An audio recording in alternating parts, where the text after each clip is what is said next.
Welcome to Closing Time. I'm Randy Bradshaw. And I'm Amanda Armstrong. And today we are going to talk about all of the emotions that come along with a real estate transaction. Yes, and there's a lot. There are many.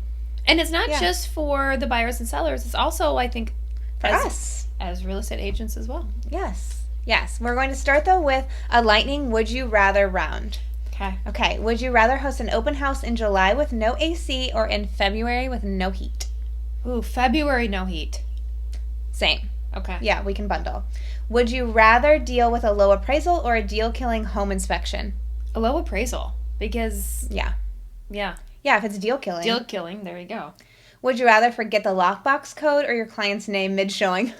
Oh my gosh. Lockbox code for sure. Would you rather have a chatty inspector or a silent one who just shakes his head? Ooh. Silent for me. Silent. Yeah. Would you rather your phone die at a closing or your pen write out during contract signing? Well, I do a lot of electronics, so I think I'd rather have my pen run out because you can just grab another one. Yep. Would you rather stage your own home or your ex's? Probably my own. Same. Yeah. Would you rather get 100 cold leads or one impossible client? 100 cold leads. Same, I think, yeah. Would you rather take your own listing photos or do your own marketing video in one take? Oh my goodness. Listing photos, hands down. In one take, give me a break.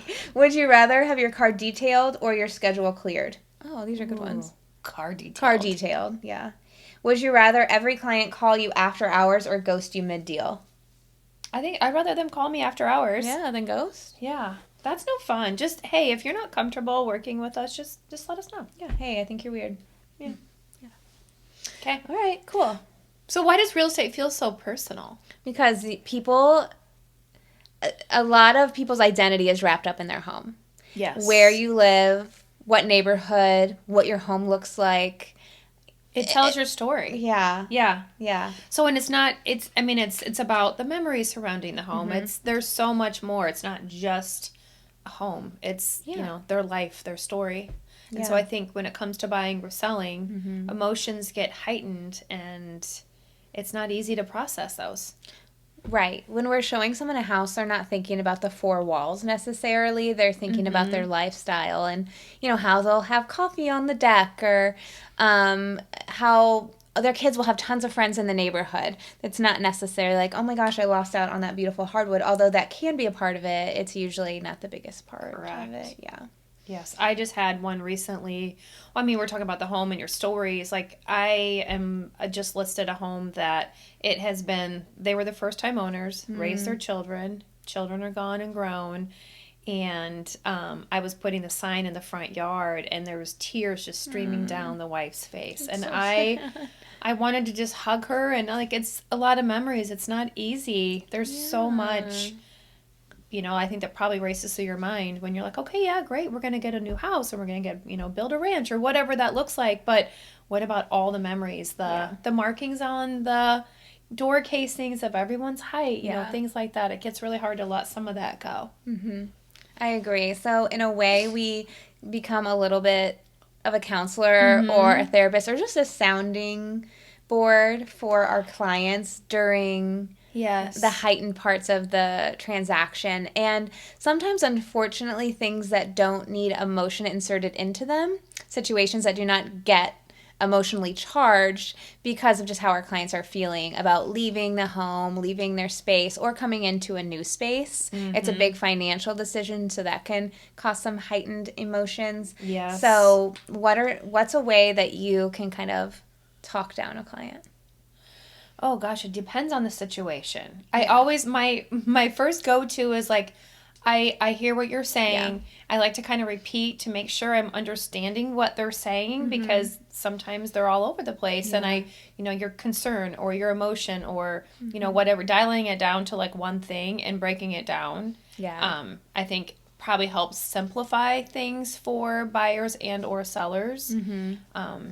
Especially like through an inspection or something like that, like there's so many things and they're upset and what is most important? Let's start there and then kind of work our way down. How about you? 100%. I would say prepping people, especially for something like a home inspection or appraisal, kind of letting them know what's available to us, what we can do within our contract, and just keeping it very, like, talking back to the contract. Back to the contract. Yes. Because that takes a lot of the emotion out of it. Yes. It's not like, oh, that inspector didn't like this, or, you know what, no, that, you know, take that out of it. Here's what the contract says we can do.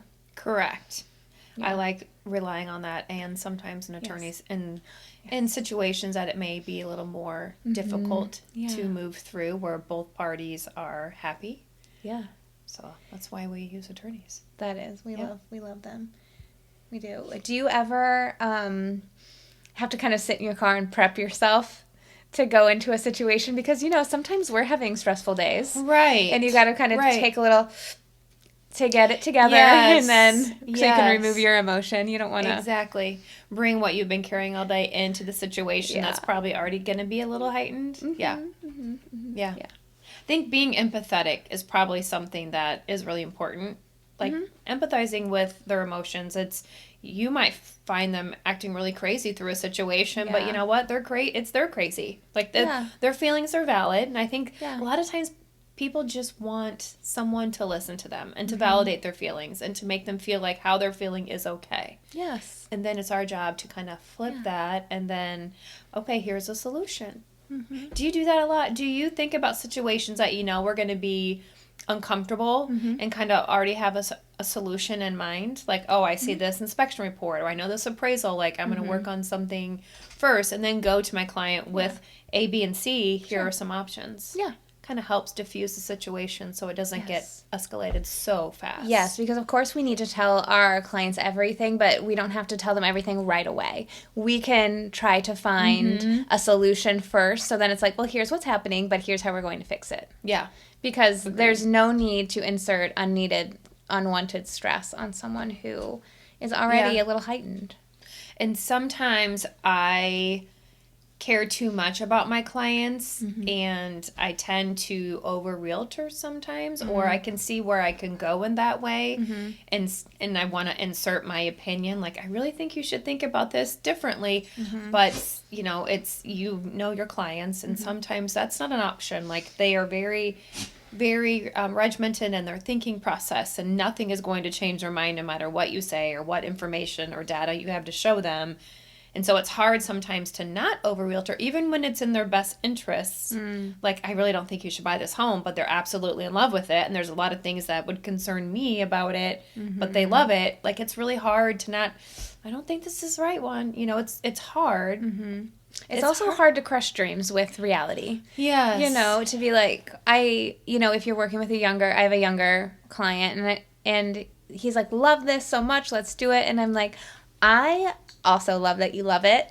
Unfortunately, the foundation is crumbling, and then I go back to the contract again. Per the contract, they've disclosed this to us. So if it comes back up in an inspection, we will not be able to request any kind of help with it. And then it's like, okay, we can start to see what's going on for sure.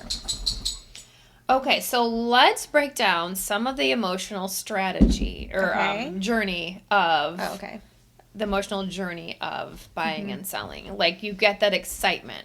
Okay, are we going to talk about us or our clients?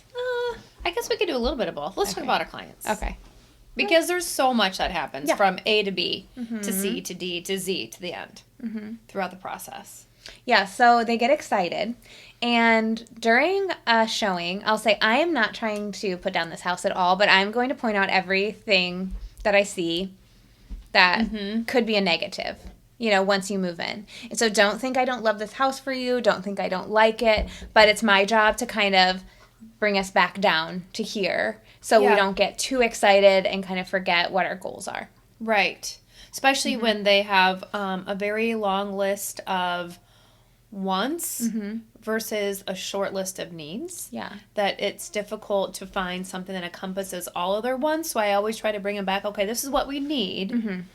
Maybe we should prioritize a couple of your wants versus trying to check every one on the list. Yep. And then once we get into a place where we're making an offer, signing documents, there can be a lot of anxiety because maybe they don't understand completely what they're signing. And I think that's when the buyer consult, the seller consult is really important because they're hearing all of these things for a second time. When you're in the buyer consult and you're in their seller consult, I always tell people, like, if you're not soaking all of this in, that's fine. Because once we talk about it again, you're going to say, okay, I've heard this before. Yes. Let's go a little deeper into it. And then the light bulb, something just clicks once you've heard something more than once. Yeah, or you've read through the contract once, and now you're looking at it, signing it, you kind of remember what some of these clauses in there means. Yep. Well, let's talk about anxiety, too, as from an agent perspective. That lockbox can be... It's probably the most intense 3 seconds of a showing is trying to open that lockbox, having your keys and your purse and your phone and the listing data, and then not dropping that key. Yeah.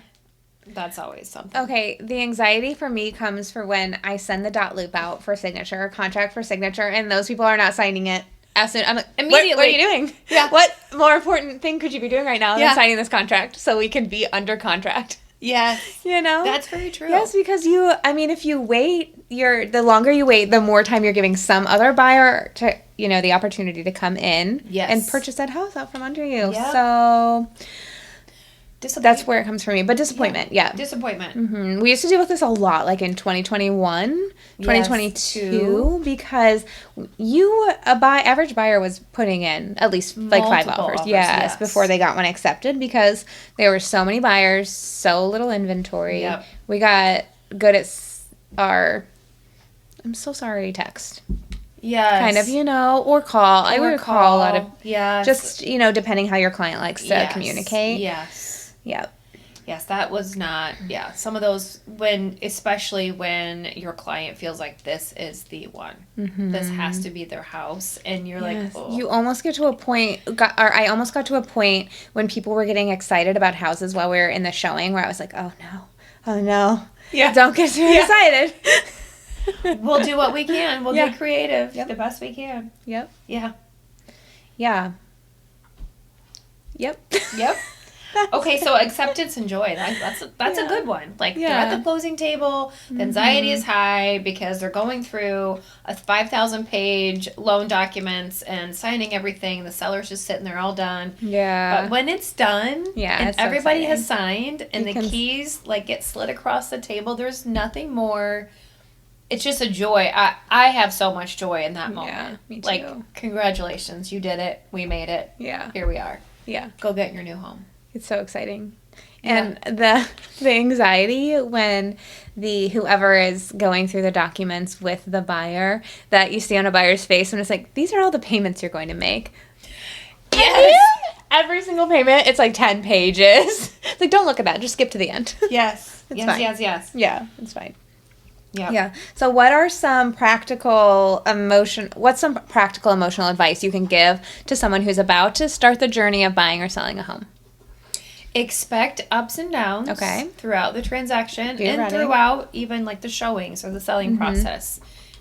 I think that is it's going to go like this. Yeah. And that's okay. And that's normal. Mm-hmm. I agree. And I think that another thing to keep at the forefront of your mind is just that you shouldn't be making decisions based on adrenaline. I know some people get really pumped up and they're like, we're buying a house. This is the first one we've seen. Yes. And then you kind of go through, like you said, wants and needs, and they're like, oh, doesn't have this, or it doesn't have a pantry. Doesn't have a garage. Doesn't have a 2-car garage. Yes. All these things that would really change how you live your life. So I think it's important to just take a deep breath, and then to kind of look at everything with a clear point of view. And to add on to that, don't panic. Everything will be okay, whether it works out or it doesn't. And just trust us, trust your agent to guide you through the process. Yes. Because we've been here a lot, personally and with we've bought houses. Everything's figure outable. Yeah. And at the end of the day, no one's going to die. Well, let's hope not. Yeah. Good point. It's not life or death. Yeah. Yeah. So, as a real estate agent, let's just talk about the emotional aspect of that. It's really easy, I think, especially through, I would just say right after COVID, like to get burnout. Yeah. Because your days become very long Yeah. because, you know, you have to like drop dinner to go show a house because, you know, a couple years back, it might be gone by the time you get there. Yes. Like it could sell like that. And so many people, or a lot of people in our community have a lot of equity in their homes. And so it's easy for some of those people like, hey, we're just going to pay cash. And if you are not in there looking at it before those cash offers come in, then yeah. So I think a key phrase, you know what, and if they're, I guess we have different timetables a little bit. You're up early and like to do work early in the morning. Yeah. I know you don't text people at 5 o'clock when you're awake. I try not to. Or like sometimes, you know, I know clients, you know, have busy days. They have their children and their families, and so they're texting at night. I'm trying to do better at, you know what, can I get back to you tomorrow morning? Totally. Because burnout is a real thing. And that's something I talk to my clients about in the buyer or seller consultation. I say, I'm usually in bed before 9, so I'll do my best I will get back to you as soon as possible. But if you text me at 10 p.m., you might not get a text back until 5 a.m. Yeah. You know, and just set the expectations. Yeah. Just so no one's nervous. Like, hey, she's not getting back to me. Did she forget about me? So that's kind of like setting a boundary early on, just so people know. It's not even setting a boundary. It's just like, this is kind of my schedule, so I'm not ignoring you. This is what you can expect from me. Right. Just like I know you would ask them, do you prefer phone calls or text message or email? What form of communication is easiest for you? Yes, absolutely. Because we don't know what their daily lives look like either. So what are some things that you do? I already know what you're going to say to decompress. Walk your dog. Spend time with Louie. Walk my dog. I know, he is my pride and joy. And, you know, of course, my other children, too. But your other children. My other children. My non-furry ones. Yeah. It's like a hit of dopamine whenever I pet him. And he's my calming sense. Oh. How about you? Sweet. Well, I do love JoJo, but he doesn't do it for me quite like that, I guess. He is my buddy, and I like to take him on walks. But I would say probably going to yoga. or reading or just chilling at home. Yeah, without anybody there. Without anyone there. Yes. Also, if my kids want to come in, that's fine. Yeah. But, you know, with maybe one at a time. Yes. Yeah. Yeah. Yeah. Okay, so moving on. Yeah. What do you think about real estate as a mirror, kind of like self-reflection? Yes. Yeah. I realize that I'm very impatient. Like I said, my highest anxiety point is where when people don't sign immediately. So that is something that I've started talking about in my buyer and seller consults. Like, and it's not because I want to be done. It's because I want to make sure that we're all buttoned up. Having loose ends, I don't do well with that. So notice that. Same thing. I do sometimes feel that I get a little impatient maybe it's through negotiations. With other agents? With other agents or with the clients. And I know that, you know, they need to take a beat and take a second and think through what they are thinking. But maybe just, hey, you know, let me think about this. I'll get back to you. Or just thumbs up that you received my text. Like, that is my worst. Like, maybe they didn't get it. Maybe they didn't see it. And then you're calling, like, did you get my text? And they're like, yeah, we're just talking it through. They're okay. Yes. Amanda's our realtor and also our crazy ex-girlfriend. Yeah. That's how I feel sometimes when I'm, like, waiting for a reply. Yes. Yes, that is the worst. I think I'm too instant with some of my replies that I expect that in return. Yes. And I know that I can't expect... Right. I shouldn't expect that from another agent if they're going to be constantly texting back and forth. Like, they have lives too. They do. Yeah. They do. Humbling moments, deals falling apart after months of work. That is the worst feeling. You had a doozy recently. I did. Where you had to sell it, 3 times? It was kind of 2.5. Okay, 2.5 times. Oh, yes. Yeah. Yes. That's a lot of times to sell one it's house. Hard. It's stressful for the clients. Yes. It's stressful for the agents involved. That poor seller. Yeah. But you know what? We get it done and we regroup and rethink strategy and process. And when deals fall apart, it's not always the buyer. It can be something with the seller. It's not. Yeah. But then there are always the rewarding ones that make up for that. When you, I just love, like, it just warms my heart when I see a young family get into a house where they can, like, grow into it. That's just, like, the sweetest thing. Love it so much. I love it so much, yeah. That is nice. Makes me feel so much more grateful for what I do. And then it makes it easier for you to get through the hard ones. Yeah. Okay, so let's talk about our takeaways. Okay, what's your biggest takeaway? Real estate is probably, 80% emotion, you think? And 20%, like, contracts. Math. And math. And math and contracts. Yes. Like, it's, I would say the majority, right, a lot of emotion. Emotional. Yeah, and like you were saying that you try not to put your expectations onto the other agents. We have to remember that agents are also humans.